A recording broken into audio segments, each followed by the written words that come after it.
We are giving away all of these 16 prizes here to celebrate the World Championship, including a signed photo from Raymond van Barneveld and Phil Taylor, which includes a match used dart. Just head over to our Twitter, link in the description, to see our pinned tweet for full details, and don't forget to comment and subscribe.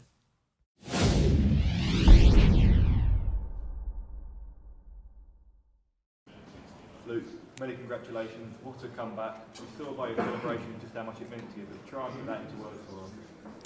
Yeah, it's really hard to put into words. I was absolutely rubbish there.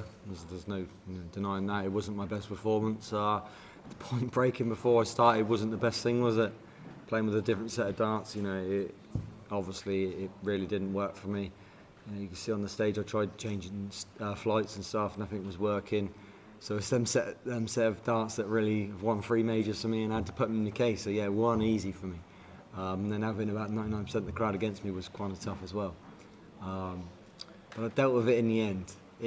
That was one of the toughest games I've ever been involved in, to be honest. But win or lose that game, I would have took a lot of experience from that and a lot of knowledge when I have to go through that again. But I felt like I dealt with it well. I didn't react until the end because I think they deserved it in the end. You mentioned the preparation there. You looked dead and buried at one point in that 5th set. So how did you summon up the belief and the quality to get yourself out of trouble? I felt dead and buried. I really did. I felt that way. I felt there was nothing coming back. I wasn't even showing signs of a comeback. In the sets that he was winning, I wasn't really pushing him. I wasn't really, throwing out great darts. But, you get where I've got to, being world number 3. Sometimes it hits the back of your mind. You think, you are where you are for a reason. You have to show some sort of resilience. You have to show some sort of grit. And I want to keep progressing. These things they happen in your career. Not everything's rosy. Sometimes you have to work harder than ever, and you have to get through these games where they're not going your way. But I could have hit 110 average there. I feel just as good walking off with a 91 average. So I'm through to the next round, and I can change things now. You've had an unbelievable couple of months winning 3 big titles. Without that experience, do you believe you'd have won that game? Probably not. I think I've gained a lot of experience, and that's credit to the PDC, because I think there's been a few players that are saying that we don't play enough tournaments. I think we play enough tournaments. There's a lot of tournaments we play in, so don't worry about that. I think it's just a matter of you have to, get yourself into that next level of getting into every tournament, because if we had more tournaments, I can't see where they go. So there is a point there, of course, but I think we're playing so much, and us, at the top 8, you're playing so many tournaments that you're playing in different scenarios. All these experiences, they just help you. The last 2 years I've played in so many European tours, World Series, major tournaments, pro tours. Everything just adds to the knowledge bank, and that's another one that will help me in the long run. And to win the biggest titles, you often have to overcome real adversity. Could we be looking back at this in maybe a week's time as a defining moment? Yeah, you could do, of course. If I carry on playing like this, I won't be world champion. It's pretty simple as that. Someone will catch me out and they'll beat me. But now I can go back to my original darts and go back to the normal ones. Who knows, I could reignite and start playing really well. I might play really rubbish. That's the great thing about darts, no one knows, do they? But big win for myself there. It allows me to keep the dream alive, and we're going to the next one, not remembering what's happened tonight, and hopefully it goes a lot better than it did. Thanks, Luke. Well done. Thank you. Luke, many congratulations. You talk about the equipment there and obviously going to get that dart repointed. Can you get emotionally attached to the equipment? Is that a good or a bad thing? Yeah, it's not emotionally attached. I think it's just a set of darts that have won me pretty much everything in the last 2 years. So it's not an emotional thing. It's just a thing that it's a set of darts that wins me everything. So in your mind, you want to throw them darts, don't you? So yeah, it wasn't the greatest thing. And when it hit the board, it didn't even hit a wire. It just went in the 25. I was just throw at the bullseye, and the dart just come back at me. The point didn't hit a wire or anything. So strange situation. Something I've never had to deal with in my life before, but in my mind I was thinking get through the game and then you can sort it out, but that didn't help me at all. My mind was everywhere tonight. It wasn't focused like it should have been, but how I can get that dart sorted, and next round I'll be back to my original set. I don't know if you believe in fate, but last year Michael Smith was 3-1 down to a German as well and found a way to win, and you've done exactly the same, and we all know what happened with him. Yeah, I do believe in fate, but I think that you have to be careful not to think about all these things, because I've got 4 incredibly tough games to go yet. So, you know, fate is one of them things, but I think I'll look at it as if I win and fate took his course. If I don't, I'll be back the next year to come back and try and win it then. But my whole career don't define this, you know, the next couple of days or the next 7, 8 or whatever, 9 days, whatever it is. You know, I've got a great career ahead of me if I work hard, and nothing relies on these next 9 days. I've had a great year, proud of my achievements, but obviously I'm going to go hard and try and win it. Normally here at Ali Pali, the English get great support, but that was a real hostile atmosphere, and you showed it towards the end just to let everyone know. Yeah, it was quite surprising. I thought, you know, there was going to be a good German crowd. I think that 40% of the tickets were German people. I thought, you know, the English crowd was going to voice with them, and they kind of did in the end when I was coming back. But you got to give credit to them because, you know, they were fantastic in there. There was about 3 people that were just whistling and booing every single throw. I don't know if you picked it up on the cameras or anything like that, but it was just ridiculous, you know, every throw. But what can you do about it? There's nothing you can do. They've paid their tickets, they come, and if they want to try and do that and affect the game, then it's impossible to stop them. But they got what they deserved in the end with the reaction. Big congratulations. Thank you, Phil. Luke, how did you manage to keep your composure in those pressure moments, especially with the crowd reacting the way they were?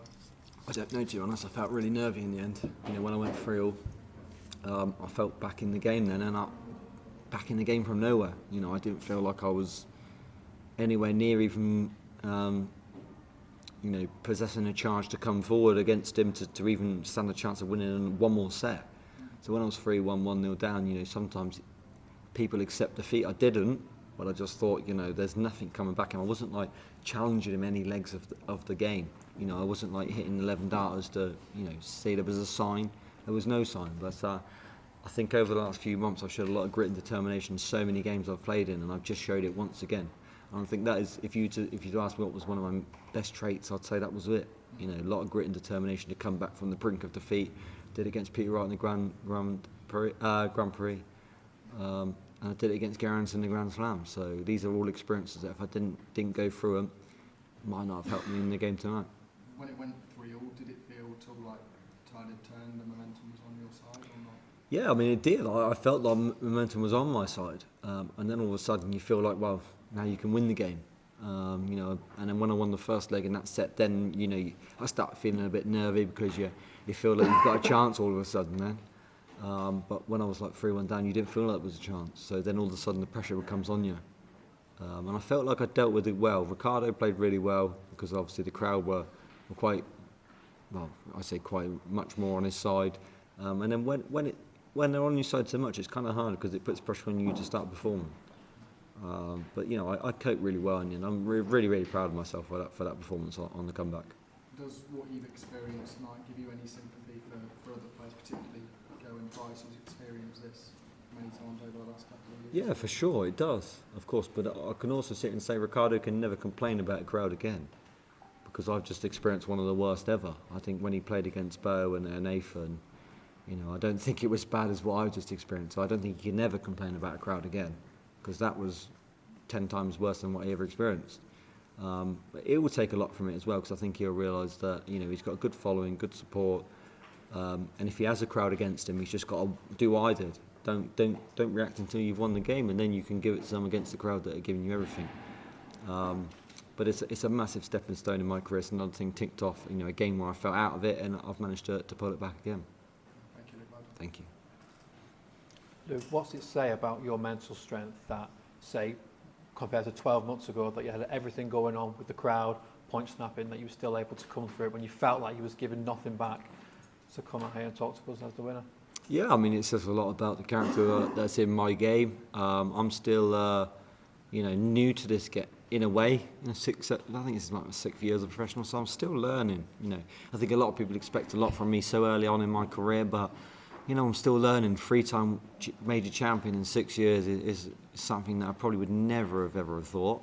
So I don't want to get too ahead of myself and start thinking, oh, this is the year I have to be world champion. You know, maybe I am putting too much pressure on myself, not from the media, on myself. But you know, I've had a lot of, you know, the first game is just one you want to get through. Second game, dart, you know, I've not had the ideal prep, have I really? So hopefully everything goes a lot better in the next game, and everything, you know, the preparation does. We know that with some players, if the crowd get on their back, they can react sort of throughout the match. How difficult was it to try and block that out and bottle it up and not let it out until the very end after you got over the line? Yeah, it was really tough. I wanted to give it to him every throw to him, and every leg I wanted to give it to him back. But we've seen from many occasions that doesn't help your case, does it? So that's another thing that comes with experience. You know, watching and knowing that you know if you start reacting, it never ends well, does it? So in the back of my mind, I'm just thinking, win the game, and then you can give it back to them a little bit. And I hope they enjoyed it because they deserved it, the amount of abuse I got from there. But that's part and parcel, and I suppose this is what the game's come to, and we just have to embrace it. And if they do give you that bit of abuse, you give it back to them at the end. We know that you planned on playing with new equipment in 2024. Does the struggles with new equipment tonight maybe change that a little bit? I mean, that's one of them things I haven't guaranteed I'm going to do. That's just something I'm going to try out.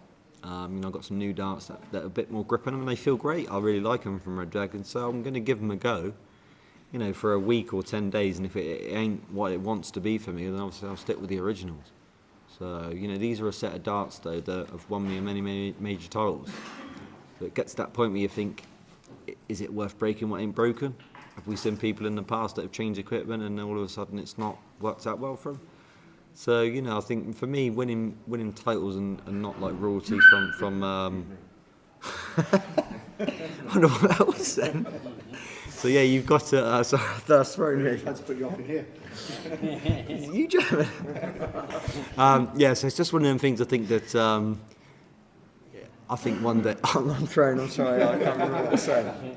Yeah, about the darts. Yeah, so maybe it's just something I'll try out and we'll see how it goes. But the darts I'm throwing with now are working all right. I won't look at you because you're laughing. Cheers, Luke. Thank you. Thank you.